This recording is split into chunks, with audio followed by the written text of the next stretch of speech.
بناوی خۆی بەخشندەی میهرەبان.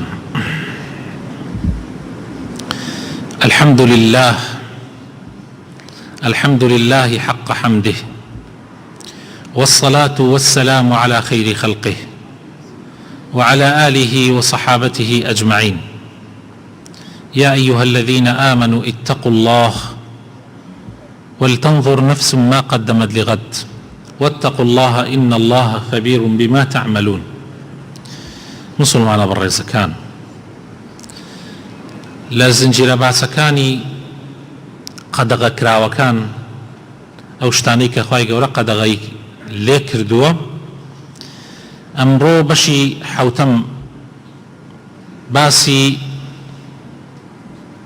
وریاکردنەوەی مسلمانان ئەکەین لە هەڵگرتنی شتومەکی بازار، التحذير من الاحتكار. خۆشەویستەکانم، شەریعەتی ئیسلام هاتووە بۆ ڕوونکردنەوەی هەموو ڕێگاکانی حەڵاڵ و حەرام. هەموو ڕێگاکانی حەڵاڵ و حەرام لە شەریعەتی ئیسلامە بە جوانی بەیان کراوە و بە جوانی ڕێک خراوە و تەنزیم کراوە بە شێوازێک کە خۆشەویستی لە بینی مسلمانانە دروست ئەکات.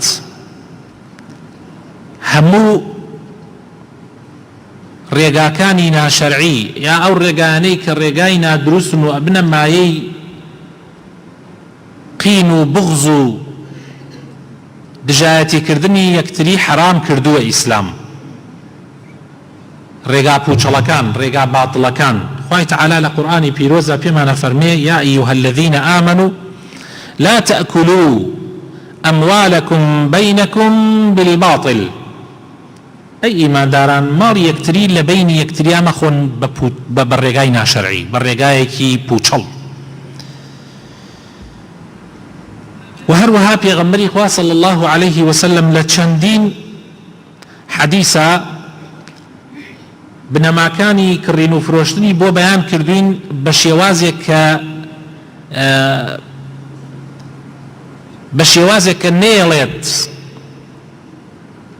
بغض و قین لە بینی مسلمانانە دروست ببێ. مثلا بۆ نمونە لە حەدیثە پێغەمبەر صلی الله عليه وسلم ئەفەرمێ: لا يبيع بعضكم على بيع بعض. کاتێ برایەکتان ئەبینن خەریکی کڕینی شتێکە، یەکسەر ئێوە مەڕۆن ئەو معاملەکەی تەواو نەکردە ئێوە بڕۆن دەستکەنە معاملەکردن. هەر حتا لە مەسەلەی کۆمەڵایەتیشە هەر لەو حەدیثە ئەفەرمێ: ولا يخطب أحدكم على خطبة أخيه. ئەفەرمێ کاتێ برایەکتان داوای ژنێکی کردووە، یەکێکتان مەڕۆن هەڵقورتێن لەو کاتە کە ئەو داوای کردووە جارێکان جوابی نەدرێتەوە، بڕۆن خۆتان بخەنە ناو مەوزوعەکەی ئەوەش داوای کچەکەی بکەن کەی کابرا. ئەمە ئەبێتە مای بغض و قین و عەداوەت لە بینی مسلمانانە. هەروەها لە حەدیثی ترا ئاتووە پێغەمبەر صلی الله عليه وسلم ئەفەرمێ: ولا يصوم على صوم أخيه. يصوم ئەوەیە کەم من معاملەی شتێکەکەم خەریکە ڕێکەکەوین لەگەڵ کابرایە بە مەسەن بە گڵایەک، برایەک تێ لەو لاوە هەر لە خۆیەوە ئەڵێ کاکە بە گڵایەک و $10 ئەیدەن، ئێشتا من معاملەکەم تەواو نەکردووە.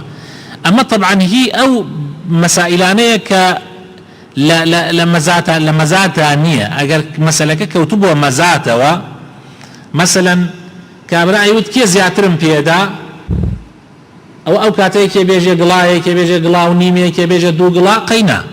بەس لە ئەو مەسائلانەی کە معاملەی مەزاتی نییە، ئەو کاتانە یەکێک هەلە خۆ بڕوا زیاو بخاتە سەر کەسێکی ترا، بەڕاستی ئەوە ئەبێتە مایی بغض و قین و ئەوانە. طبعا هەروەها لە غەشە مثلا حەدیثمان هەیە پێغەمبەر صلی الله عليه وسلم فەرمێ: من غش فليس منا، من غشنا فليس منا. کێ غەشمان لێ بکا، فرتوفێڵمان لێ بکا، شتەکان ڕوون نەکاتەوە، معاملەی فرتوفێڵی تیابێ، لە ئێمە نییە. لەو شێوانزانە پێغەمبەری خوا صلی الله عليه وسلم زۆری فەرمووە. جا ئەگەر هەر یەکێک لە ئێمە خەریکی تجارەت بوو، هەر نەوعێ تجارەتێ، هەر نەوعە تجارەتێک با ئاگای لە مەسائلی حرام و حەڵاڵ بێ، ئاگای لە مەسائلی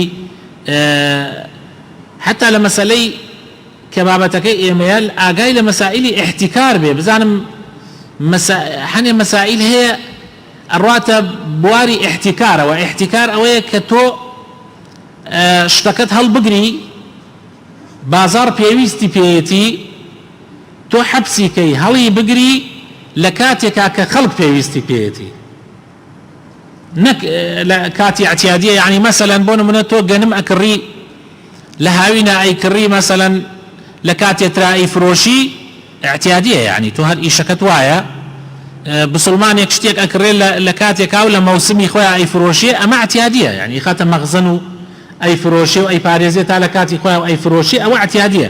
بەس لە کاتێکا کە خەڵکی لە بازاڕە زۆر پێویستیان پێیەتی، تۆ ئەلەو کاتە هەڵیەگری، ئەیکڕیت و هەڵی ئەگری کاتێ خەڵکی پێویستیان پێیەتی، بۆ ئەوەی سعری بازار زیاوکەی، بۆ ئەوەی سعری بازار بەرزۆکەیتەوە کە ئەگاتە سعرێکی بەرز ئەمجا ئەیفرۆشیتە خەڵکی. ئەمە پێ ئەوترێ احتیکار.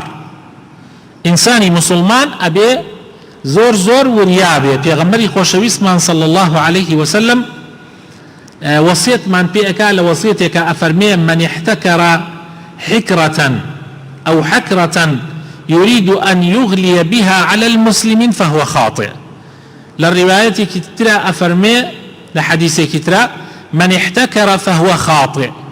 أفرمي هركس يشط هالبقري احتكارك حتى كاتي قراني بو أوي قراني كالسر مسلمانان أو براسي توشي هلبوا، توشي هلي قوربوا، خاطئ ليلة. إمام نووي أفرمي يعني تاوان بار، يعني جناح بار،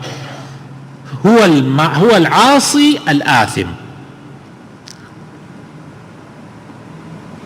حكمة شيء لأم جناح بو جناح إنسان شط هالبقري. علماء أفرمن استغلالي بازار أكي، تو استغلالي بازار واحتياجي خلق أكي، شتكانيان اشتكك لبازار نامينيت تو الري أول شيء هي لبازار خري كي تو مخزنك على شونك أي شاري توا تاسع لسر خلقي جران كي دواي أوا أي فروشي بجران بيان، يعني بدوقات وسيقات بيان براسي أو كاركي زور زور ناشرين أو لقل ما فكاني برايتي إسلامتي ناقنجي لقل ما فكاني إنساني ناقنجي، لقل ما فكاني مروفايتي ناقنجي. يعني إنسان نابي آوات استغلالي همو كسيب كانك بس مسلمان، يعني نابي استغلالي كافريش بكي بوشي وازا. طبعا أما بمشي وازا كسي أما بكا أما بيت معي أوي كوا براسي دمار و خراپەکاری و فەساد و گەندەڵی لە کۆمەڵگایە دروست ئەبێ، و ئەوە طبعا شەرع بە هەموو شێوەیەک حرامی کردو تۆ شت لەسەر خەڵکی تەنکەی، تۆ ڕزقی مەسادر و سەرچاوەکانی ڕزق لەسەر خەڵکی تەنکەی. من بنزین فرۆشم استغلالی بنزینەکەم، تۆ میوە فرۆشی استغلالی میوەکە، یەکێکی تر قوت فرۆشە برنج و نازانم فاصولێ و ئەمانە هەیە استغلالی ئەواکە، یەکێکی تر استغلالی دۆلارەکە، یەکێکی یعنی تر ئەم کاتە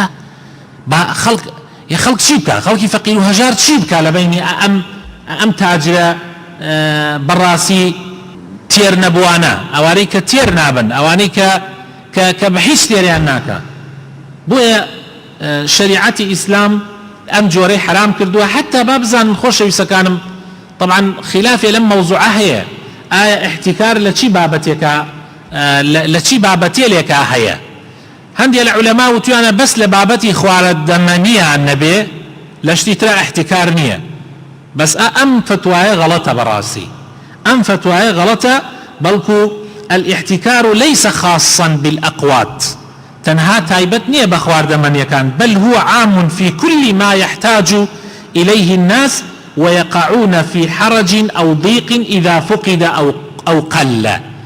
بەڵکو هەر شتێک کە خەڵکی پێویستی پێبێ، احتیاجاتی خەڵکی ئەگەر بازار تەنکاتەوە، ئەگەر بە کەمبوونی بە قلەتبوونی ببێتە مایە ئەوەی خەڵک بکەونە ئیحراجیەوە، بەڕاستی هەموو شتەکان ئەگرێتەوە، یعنی ئێستا بنزینیش ئەگرێتەوە بەڕاستی، ئێستا دەوایش ئەگرێتەوە. أو يرتفع سعره ارتفاعا شديدا، يعني أجر بازاركي برز ببيته وسعري برز ببيته ونرخكي برز كا خلقيت بكونا حالة إحراجية أو أنا همو يقريته، سواء كان طعاما يتر خواردماني به يعني لباسا بوشاك به يعني دواء حتى دوايش به يعني وقودا حتى سوتمانيش به، چونکە يعني للراسيات وانا بيجم سوتماني هيجي كمية لخواردماني، يعني ئێستا بنزين و نەوت و گاز و ئەمانەکە و يعني بوونەتە ضرورياتی حياة. هەروەها عقاریش ئەم مامۆستا بەڕێزە ئەفەرمێ هەتا ئەگەر عقاریش بێ، حتى ئەگەر بازاری زەویوزاریش بێ، بازاری خانوبەرەش ئەگەر استغلال بکرێ يعني للراسية حق حکومەت تدخل بکا و نەیەڵێ، سواء كان ما يباع أو يؤجر، ها سيركن نەک بەس فرۆشتن حتى بەکرێدانیش، حتى اگر خلقانك هبن استغلالي كريداني بازاريش بكن خانو بقران بدنا خلقي ايش ابي حكمة تميان بكا. وهذا مذهب الامام مالك، طبعا امام مذهب امام مالك رحمة اخوائي به وابو يوسف لجماعة حنفية كان، وروايتك لامام احمد وهندي لشافعية مذهب كان شوية نوتوا وبلغشيان قشتي يعني عمومي او حديثيك بيغمري صلى الله عليه وسلم فرمي لا يحتكر الا الخاطئ. امامي شوكاني افرمي ظاهري ام حديثة او اجيني كهر شتي احتكاري تابكري ان الاحتكار محرم من غير فرق بين قوت الادمي والدواب وبين غيره، وتيتي احتكار كردن لقوت ادمي كان حتى لحيوان ولاخ أمانشا هر احتكار هر احتكار وهر حرامة، إنسان شد قلداتو حتى بازار قرانة كاتو أم جاو قراني بفروشة خلقي. حتى إمامي شوكاني أفرمي وإذا اتفق أصحاب صنعة معينة على عدم بذلها إلا بسعر مرتفع فهو نوع من الاحتكار. إمامي شوكاني فرميتي أجر كومالك أهل صنعتك بون منى اگر سبلت شيكان يعني سبلت فروشكان، بون منى اگر سيارة فروشكان، بون منى اگر قدم فروشكان، بون منى اگر حيوان فروشكان، أمانة اگر كومالك لمانا اتفاق بكن هرهم يعني بيكو بلين سعري بازار قرانا كين افرمي ابي زو فرياي بكي وشوك او جورك لجوركاني احتكار وقناحة بالراسي وحرامة. شيخ الإسلام ابن تيمية رحمة الله عليه فرمى فإذا كان الناس محتاجين إلى فلاحة قوم أو نساجتهم أو بنائهم صار هذا العمل واجبا. ابن تيمية فرمى أجر مسلمانان بيويستيان بفلاحت بو بفلاحتي فلاحكان بو يا بيويستيان بتشنيني أوانا بواكل بلو بوشاكو تشت أدورن ودروسكن، يا بيويستيان ببناي واستاو عمل بو الله صار هذا العمل واجبا او عمل ابي بواجب لسر مسلمانان، يعني اگر مسلمانان بيويستان بيبو ابي بواجب ابي واجبه ولي امر مسلمانان كار بدستي مسلمانان جبريان بكا بالزور بيان خاتب بازار ابي ايش بكن نابي دكان كان تان دابخن نابي واز لايش كان تان بين بوي سعري بازار قران كان. بۆچی ئەم کارە بۆتە کارێکی ناشایستە؟ بۆچی شریعەتی ئیسلام ئەوەندە بە خراپی باسی احتیکارەکە؟ ئەڵێن لەبەر ئەوەی لەگەڵ هینا ناگونجێت، یعنی لەگەڵ زۆر لە ئاەتەکانی قورئان و حەدیثەکانی پێغەمبەر صلی الله علیه وسلم کە باس لە برایەتی و باس لە پێکەوە ژیان و ئەوانە ئەکا لەگەڵ ئەوانە ناگونجێ. بۆ نمونە خوای تەعالا لە قورئانە ئەفەرمێ وأحسنوا إن الله يحب المحسنين، بەس پێم بڵێن چی چاکەیەکە ئەوە کە تۆ بازار لەسەر مسلمانان گران بکەی؟ ئەمە کەی ئیحسانە؟ ئەمە کەی چاکەیە کە تۆ بتەوێ ئاواتت ئەوە بێ بازار گران بێت تاوەکو توو شتەکەت بۆ گران بفرۆشی؟ پێغەمبەری خۆشەوی صلی الله عليه وسلم ئەفەرمێ أحب للناس ما تحب لنفسك تكن مؤمنة، ئەفەرمێ ئەوەی بۆ خەڵکی بۆ خۆت پێت خۆشە بۆ خەڵکیش پێت خۆش بێ ئەو کاتە ئیمانداری. ئەوەی بۆ خۆت پێت خۆشە بۆ خەڵکیش پێت خۆش بێ ئەو جا ئیمانداری توخوا ئەمە کەی لەگەڵ صفاتی ئیماندارە ئەگونجێ ئەمە لە کەی لەگەڵ ئەم حەدیسە ئەگونجێت کە من بازار لەسەر خەڵک گران کەم فەقیر و هەژار بکەونە حاڵەتی ئیحراجیەوە هەر ئەوەنە حەساوتیان ئەوڵا بنزین نەما هەرچی بنزینخانە هەیە گشتی قفڵێکا و خەڵک ئەڕوا بۆ ئەوێژە بنزین نییە لەوەدا بە 1500 و بە 1010 ئەمانە ئیفرۆشن ئەمە کەی لەگەڵ برایەتی ئاگونجێ ئەمە کەی لەگەڵ ئەم ئاەت و حەدیسانە ئەگونجێ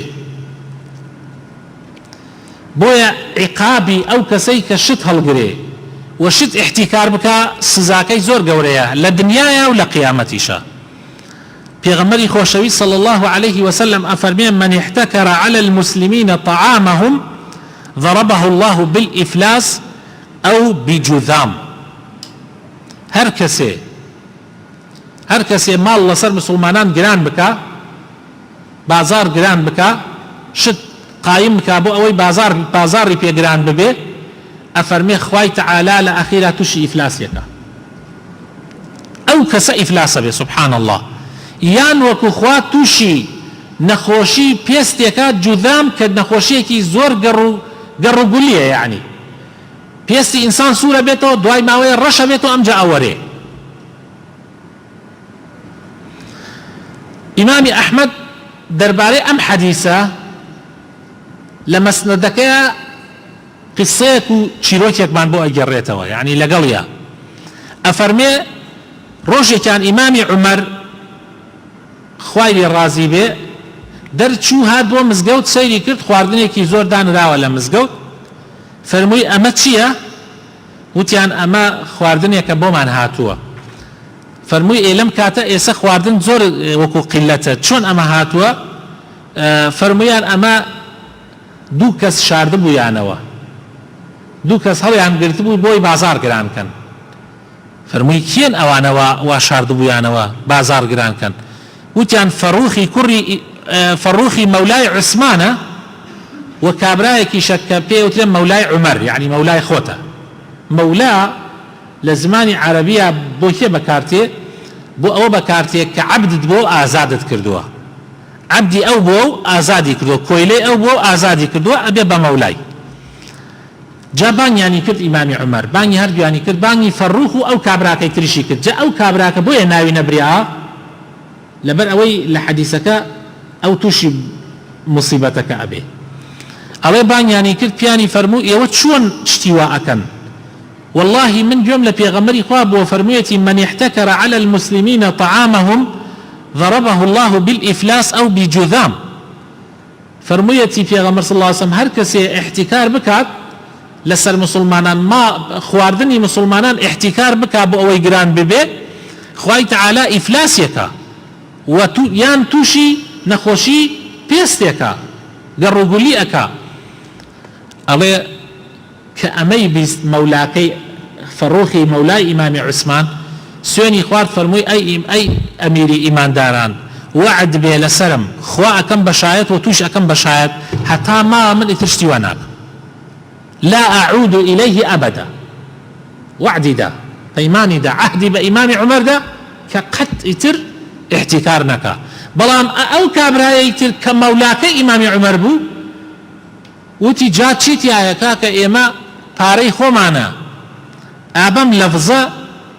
بەم لەفزە جوابی ئیمامی عومەری داوە فەرمووی ئینەما نەشتەری بئەموالنا وەنەبیع فەرمووی من وە پارەی خۆم سندبە و ئەیفرۆشم چیتیایە ئەو کابرایە کە حەدیسەکە ئەگێڕێتەوە ئەبوو یەحیای ناوە ئەفەرمێ فەلەقەد ڕەئەیت مەولا عومەر مەجذومەن ئەڵێ واللهی بە چاو خۆم پاش ئەوە پاش مدەتێ ئەو مەولایە ئیمامی عومەرم بینی تووشی نەخۆشی جوذام هاتبوو بە چاوی خۆم بینیم ئەو وعدەی پێغەمبەر صلی الله عليه وسلم لەسەری هاتە جێ خوا پەنامان بدا جا ئینسانی مسلمان وا نەزانێ هەڕەشەکانی خوا و هەڕەشەکانی پێغەمبەر صلی الله عليه وسلم هەروە ئەڕوا و هیچ نییە خوا پەنامان بدا بەڵکو لە سەتا سەد دێتە دی لەسەر ئەو کەسانی کەوا لە خوا ناترسن جا کەوابوو خۆشەویستەکانم احتیکار دووریە لە منهەجی خوای پەروەردگار معنای ئەوەیە هەر کەسێ احتیکار بکە یعنی تەقوا لە دڵیان نییە جۆرێکە لە جۆرەکانی تەماح و پیسکەیی کە لە ڕاستیە پێویستە ئینسانی ئیماندار زۆر زۆر دوور بگرێ لێی. ئینسانی ئیماندار ئەبێ قەناعەتی هەبێ بەو بەشەی کە خوای تەعالا بۆی دیاری کردووە. و لە صفاتی ئیماندارانە خۆشەویستەکانم لە کاتی تەنگانە و لە کاتی قات و قڕیە استغلالی وەزعەکە نەکەن، ئەبێ بە پێچەوانەوە وەزع بۆ مسلمانان خۆشکەن، نەوەک وابن. ئیمامی عوسمان ئەو پیاوە گەورەیە بۆچی گەورە بوو؟ بۆ عوسمان گەورەیە؟ بۆ عوسمان هەتا قیامەت تۆ ناوێت تێری ڕزای خوای بۆ ئەنێری. بۆ عوسمان پێغەمبەر صلی الله علیه وسلم مژدەی بەهەشتی پێدا. ئەڵێ لە زمانی خلافەتی ئەبوو بەکرا لە پاش وەفاتی پێغەمبەر صلی الله عليه وسلم گرانیەک و قات و قڕیەک ڕووی کردە مەدینە. أصاب المدينة جدب وقحط في زمن خلافة أبي بكر. ألو كاتا زور ناڕەحەتی ئەڵێ ئیمامی عوثمان مژدەی ئەدا بە مسلمانان، ئەیوت ئینشاء الله مسلمانان ها یەک دوو ڕۆژێکی تر ئینشاء الله گرانێکە نامێنێ. چۆن ئەزانی یەک دوو ڕۆژێ تر گرانێکە نامێنێ؟ کەمێکی پێچوو ماوەیەکی کەم 700 بار خواردن هی عوسمان گەیشتە مەدینە. 700 بار خواردن یعنی وەکو 700 ترێلە بە یەک جار ڕوو بکاتە شارێ. طبعا هەرچی تاجر هەیە ڕوویان کردە عوسمان بۆ ئەوەی داوای لێکەن شتەکەیان پێ بفرۆشێ. داوایان لە عوسمان ئەکرد کە پێیان بفرۆشێ. ئیمامی عوسمانی شەر ئەیفەرموو بەردەوام ئەیفەرموو كم تربحونني چەندێکم پێ ئەدەن؟ ئەوانیشیان العشرة باثني عشر دەبە 12. ئەیفەرموو کێ لەوە زیاتر ئەدا؟ بۆ نایدەم. ئەیانوت فالعشرة ب15 عشر دەبە 15. ئەیفەرموو نا کێ زیاتر ئەدا؟ من لەوە زیاترم پێدراوە. وتیان وەڵا کەس ناتوانێت لەوە زیاتر بدا، هەر کەسێ لەوە زیاتر بدا خەسارەکە.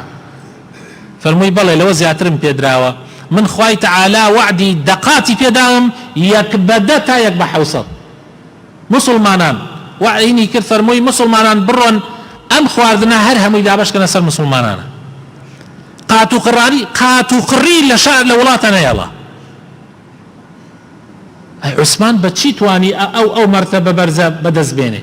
مسلمان لە کاتی تەنگانە ئەبێ ئاوا بێ، لە کاتی تەنگانە ئەبێ بەدەم خەڵکەوە بیت، نەک ئیستیغلالی ئەو لە حەزاتە بکەی بۆ ئەوەی پارەیەکی زیاترت دەستکەوێ. ئەیدا توخوا چی قیمەتێکیە؟ من تۆ لە برسا بمری من دەوڵەمەند بم، تۆ زەلیل ببی قەرزار ببی بکەویتە ناڕەحەتیەوە منش بوومە لۆرت و دەوڵەمەند. توخوا دەوڵەمەندی چی قیمەتێکی؟ ئەم جا یوم لەکە و یوم عەلەیک. من عەرزم کردن ئەلەم یەک دوو ڕۆژە برادەرێک هات سەری دالێم وتی باسی بڕێ خێری هاوردە بوو بۆ مزگەوت، یعنی خورما و دۆ ئەو شتانەی هێنا بوو. وتی مامۆستا باوەڕ بکە باسی خێر و ئەمانەی کرد. فەرمووی لە خێر دەرنەچێ بەس من ئەمەنی الحەمدوللا چەندین مزگەوت ڕەمەزانان من هینەکەیم گردوتە ئەستۆ و پارەی دنیا هیچ قیمەتی نییە، هیچ ئەوە قیمەتی نییە، چونکە من بە چاوی خۆم بینیومە زمانی وا هەبووە یەکێک بووین لە گەورەترین دەوڵەمەندەکان 5 ساڵی بەسەر هاتیە نەپەڕیوە احتیاجی دیرهەمێ بووینە. دوای ماوەیەکی کەم هەمخوای گەورە جارێکی تر پێی داینێتەوە. ئێستاش الحەمدوللا ماڵێکا بەدەستی منەوە هەتا پێم بکرێت خوای گەورە پێم بدا ئەی بەخشم، چونکە براینە ما نەقەسە مال من صدقة والله براینە قەت ماڵ کەم ناکا بەخێرکردن لی، قەت ماڵ بەخێرکردن کەم ناکە، ماڵ بە ڕەزیلی کەمەکاو لەدەستە چێ. قەت بیستوتانە زەلامێک بەخێرکردن و بە سەدەقەکردن ئیفلاسی ئاورد بێ؟ قەت بیستوتانە لە تاریخە لە ژیانە و ئینسانیەت دروست بووە قەت بیستوتانە زەلامێک خێری کرد و ئیفلاسی کرد؟ دائیمەن بیستوتانە کابرا ئیفلاس لە چیاکە؟ زۆربەی جار ئیفلاسەکە لە چیان ڕۆدا؟ لە عەکسەکەیان ڕۆدا، لە ڕەزیلی، لە ئیحتیکارکردن، لە ئیستیغلالی بازارکردن. من عەرزم کردن چەند جارێک یعنی تەماشاکەن ئێستا خۆ من ئەگەر بۆ نمونە ئێستا من ئەگەر بارێک برنجم بۆ بێ ئەگەر بارێ برنجم بۆ بێ گشت فەردەیەکی 1000 دینار بخەمە سەری وەکو حاڵەتێکی طبیعی بیفرۆشم، یعنی بە 19 ئەیکڕم بیدەمە 20 شتێکی طبیعیە. ئەگەر دوای ماوەیەک هێشتا منیرەکەی خۆمم تەواو نەکردووە، خەبەر هاتووتیان ئەو برنجە لە شوێن خۆی بۆتە 20 لە شوێن خۆی بۆتە 20. یعنی من سیارەم نارد برنجم بۆ بێنێ، ئەلەوێ تاجرەکە وتی وەڵاوە 20 ئەگەر ئەتەوە 20 دەم پێت، هێشتا من نیوەکەشی ماوە لە لام، یعنی نیوەی ئەو بارە ماوە لە لام کە ئەم داوە 20. زۆر طبیعیە، یعنی حرام نییە تۆ بیکەی بە 21، حرام نییە تۆ ئەوەیشی کەماوە بیکەی بە 21. بەڵام چەند جوانە، چەند سیفەتێکی جوانە تۆ ئەوەی کڕیتە بە 20 بە 19 بیدەیتە هەر بیدەیتە 20 تا تەواوە بێ، ئەوەشی کە هێنات بە 20 بیدەی بە 21. ئەمە صیفەتی ساڵحینە، ئەمە صیفەتی پیاوچاکانە، ئەوەکەی تریش حرام نییە، بەس خۆ ئەمە صیفەتی پیاوچاکانە. من عەرزم کردن حاجی حەسەن فیشەکی لە کفری ئاوا بوو، ئەو پیاوە بەڕێزە کە زۆر کەس لەوانەیە جا من ئەگەر ماڵەکەی خۆم بپارێزم، ماڵی خۆم بپارێزم بە بەلاشیان نەدەم، دوای ئەوە لە کاتی خێرکردنیشا لە کاتی چاکەکردنیشا حەڵاڵی بپارێزم، ئەمە عیبێکی تیا نییە، ئەمە هیچ عیبێکی تیا نییە. بۆ نمونە عەبدوڕەحمانی کوڕی عەوف کاتێ پێغەمبەری خوا صلی الله علیه وسلم زەلامێ دێ داوای خێرەکە، ئەڵێ بڕۆ بەلای عەبدوڕەحمان، بڕۆ بە دوکانەکەی عەبدوڕەحمان، عەبدوڕەحمانیش مەخزەنی گەنمی هەیە، گەنم و ئەم شتانە ئەفرۆشێ. کاتێک ئەچێت بۆ مەخزەنەکەی عەبدوڕەحمان پرسیارەکە ئەڵێن کامە دوکانەکەی عەبدوڕەحمانە، ئەڵێن ئەوە دوکانەکەیتی. کاتی ئەچێ سەیرەکە کابرایەکە لە ناو دوکانەکە دانە دانە گەنم کۆ کات و ئەیکاتە ناو قاپێک و لەو ناوە چی گەنم کەوتێ، دانە دانە چۆتە شەقی عەرزەکەیە، دانە دانە دەرێ کات و ئەیکاتە ناو جامێک و هەر یەکرێ ئیتراویش بڕێک ئەوەستێ و لە دڵ خۆیەوە ئەڵێ توخوا من پێغەمبەر ناردمێتی بۆ لای زەلامی ئاوا چروک ئاوا دانە دانە گەنم کۆکات و ئێستا ئەمە خێر بۆ منەدا، برا قاپێکیشم پێ بدە. ئەتر بێتاقەتە بێت تۆزی ئەوەسێ و دوایەوە ئەڕوا، دیارە عەبدوڕەحمانیش ئاوا جاجا سەیری کێکا، ئیتر کە کابرا ئەڕوا ئەڵێ کاکە وەرە خێرە بۆچی هاتی و بۆچی ڕۆیشتی؟ ئەڵێ وەڵڵاهی بڵێم چی، وەڵڵاهی نازانم بڵێم چی. ئەڵێ بیڵێ شەرم مەکە، ئەڵێ وەڵڵاهی ڕۆیشتمە لای پێغەمبەر صلی الله علیه وسلم، من فەقیرم، وتم ئەی پێغەمبەری خوا بڕێ گەنم من پێ بدە، بڕێ جۆم پێ بدە، یعنی بزان ئەو شتەیە و کاتە چی بووە. پێغەمبەر صلی الله علیه وسلم وتی بڕۆ کابرایەکەیە لەوێ ناوی عەبدوڕەحمانە، بڕۆ بڵێ پێغەمبەر ناردومێتی خێرم پێ بکە. ئیتر منیش هاتم تۆم بینی ئاوا کۆتە کردەوە، بەڕاستی ئومێدم نەما، یعنی صراحەت من درۆت لێلا ناکەم، ئومێدم پێت نەما، وتم ئەمە بەم شێوە کۆی کاتەوە ئیسا ئیداتە من. فەرمووی جا بۆ ئومێدت نامێنێ، ئێمە دانە دانە کۆی ئەکەینەوە بە فەردەیش ئەیبەخشین. فەرموو چی ئەبەی ببە، چی ئەبەی ببە، تۆ میوانی پێغەمبەری خوای صلی الله علیه وسلم، چی ئەبەی ببە، ئێمە بە دانە دانە کۆی ئەکەینەوە بەڵام بە فەردە ئەیبەخشین. پێغەمبەری خوا صلی الله علیه وسلم ئەصحابەکانی ئاوا بوون. ئەو حاجی حەسەنە ڕەحمەتی خوای لێ بێ، من بە خزمەتی نەگەشتم، قسمەت وا بوو من چوومەوە کفری جارێکی تر وەفاتی کردبوو، بەڵام ئەولاد و مناڵەکانی مابوون و خەڵکی کفریش بەردەوام باسی چاکەی ئەو پیاواکەن، ئەڵێن ئەو پیاوە جاران قەپان بەو شێوازە بوو کە دوو تای هەبوو، ئەڵێن ئەو پیاوە هەموو جارێک کەشتی بکێشایە بە پەڕۆیەکی پاک قەپانەکەی پاکە کردو ئەم جایی جاری وها بۆ هیچی تیانە بوو پاکێ کردەوە. ئەن بۆ واکەی مامە حاجی ئەویت نەوەک تۆزی بەسەرۆ نشت بێ، حساب تۆزی شێ کرد. ئەو پیاوە بەڕێزە زەلامێک هەبوو، وتی من خۆم چوومەتە لای شتم کڕیە، وتمە فڵان شتم گەرەکە بخوا شتەکەشی وت ئێستا با من لە خۆمە شتێک ناڵێم، ئەو شتێکی وت بیرم نەماوە، وتی پێمی وتووە توێتی ئەوە شتەکەیە ئەمەیان و ئەوە نەو ئەوەشیان بە ئەوەنە، مەسەڵەن ئەمەیان بە 20 و ئەمەیان بە 21. وتم مامە حاجی فەرقی هەیە؟ وتی نە وەڵڵا کوڕم فەرقی نییە، نەوەڵا فەرقی نییە هەردیان هەر یەک مارکن ئەیوتم بۆ ئەمە بە 20 و ئەمەیان بە 21 فەرموویان لەبەر ئەوە فەرمووی لەبەر ئەوەی ئەمە بە 19 کڕیە ئەیدەمە 20 ئەمەیانم بە 20 کڕیە ئەیدەمە 21 والله براینە ئەمە ئیشی ئەولیاکانە ئەمە ئیشی پیاوچاکانە ئینسانی ئیمانداری ڕاستەقینە ئاوا ڕوانێتە شتەکانە ئاوا بەرامبەر بە ئیمان براکانی برا و خوشکەکانی معاملەکە ناڕوا ئستغلالی وەزعەکە بکە ئستغلالی زروفەکە بکە هەر تۆزێ بۆی گرانی هاتو ئەم هەڵیداتە ئاسمانگە ئەم شتە لە ڕاستیە لەگەڵ ئینسانی ئیماندارە ناگونجێت پێغەمبەری خوا صلی الله عليه وسلم آخر حديث كعرستان كم أفرمي من نفس عن مؤمن كربة من كرب الدنيا نفس الله عنه كربة من كرب يوم القيامة هر کسی بارێک لەسەر برایەکی ئیمانداری بارێک لەسەر برایەکی ئیمانداری سوک بکا و هەڵیگرێ خوای تعالی بارێک لە بارەکانی ڕۆژی قیامەتی لەسەر لا ئەبا ومن يسر على معسر يسر الله عليه في الدنيا والآخرة هر کسی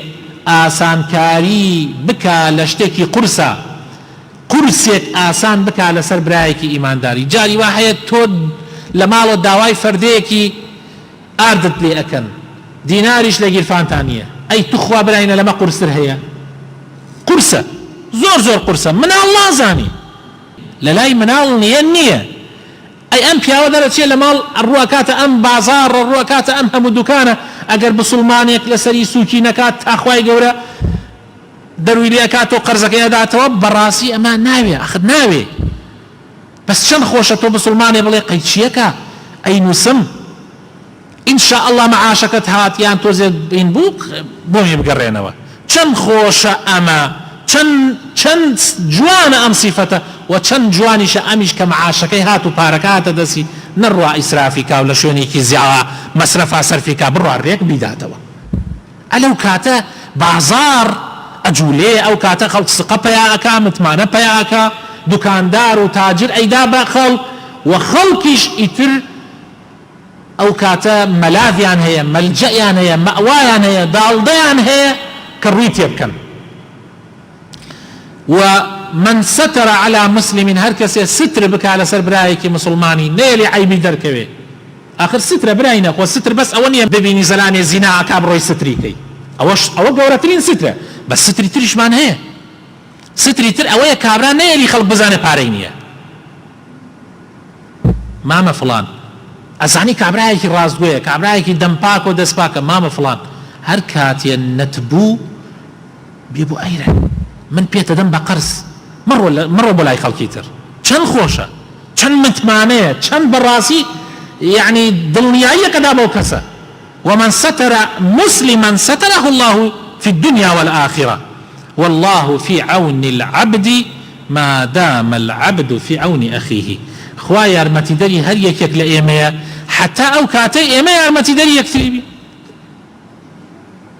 یا ڕەبی خوای بۆ خاتر ناوە جوانەکانی خۆت ڕەحمان پێ بکەی هیدایەتمان بدەی نوری ایمان بخەیتە دڵەکانمانەوە موفقمان بکەی سەرکەوتومان بکەی یا ڕەبی خوای لەو کەسانە بین کەوا هەردەم بەرچاومان فراوانە بەرچاومان تاریک نییە یا ڕەبی لەو کەسانە نەبین کە بازار لەسەر خەڵکی گرانکەین لەسەر ئەوان لەوانە نەبین کە شت لەسەر خەڵکی قوڵکەین لەوانە نەبین کەوا تەنگەوەری بێنین بۆ ناو خەڵکی بەڵکو لەو کەسانە بین کە دائیمەن شت لەسەر خەڵکی ئاسانەکەین لەوانە بین کە هەردەم هاوکاری برا و خوشکە ئیماندارەکانمان ئەبین یا ڕەبی خوایە بۆ خاتر ناوە جوانەکانی خۆت ڕزق و ڕۆزی بەرفراوانمان پێکەرم بکە یا ڕەبی قات و قڕی لە وڵاتم مەیەڵە یا ڕەب العالەمین خوایە احتیاجی محتیاجەکانمان جێبەجێ بکە قەرزاری قەرزارەکانمان بۆ ئەدا بکە یا ڕەبی خوایە بۆ خاتر ناوە جوانەکانی خۆت ئەوەی کەوا حەزەکە داوێنی خۆی بپارێزێ یا ڕەبی خوایە ژنی حەڵاڵ و پاک و جوانی بەنەسیب بکە یا ڕەبی ئەگەر ئافرەتیشە و ئەگەر کچیشە خوایە مێردی باش و حەڵاڵ و پاک و جوانی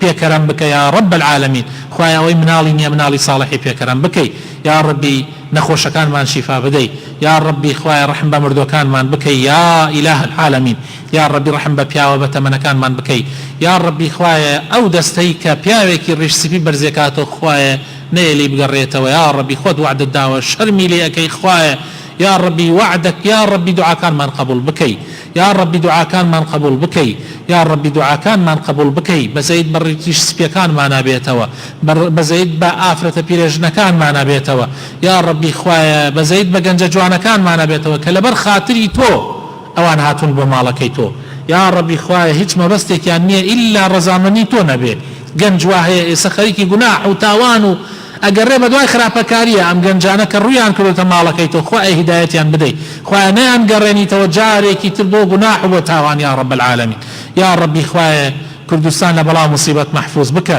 یا ربی خوای هەرگیز و هەرگیز کەسی ستەمکار کەسی ظالم کەسی دز کەسی خراپەکار نەکەی بەکار بەدەستی ئەم وڵاتەی ئێمە یا ربی خوایە کەسی باش و کەسی داوێن پاک و کەسێک کە لە تۆ بترسێ بیکەی بەکار بەدەستی ئێمە یا رب العالمین خوایە تەفریقە و دووبەرەکی لە ناومانە نەمێنێ خوایە برایەتی و خۆشەویستی بچێنە لە ناو وڵاتمانە خوایە تاعاتمان لێ قبول بکەی ڕەمەزانمان لێ وەربگری یا رب یارمەتیمان بدەی بتوانین بگەینە سەر یا رب العالمین خوایە ڕەمەزان بکەیتە کەفارەتی گوناحەکانمان ليلة القدر بكيت النصيب مان وبكيت كفارة جناح كان مان يا رب العالمين آمين آمين سبحان ربك رب العزة عما يصفون وسلام على المرسلين والحمد لله رب العالمين.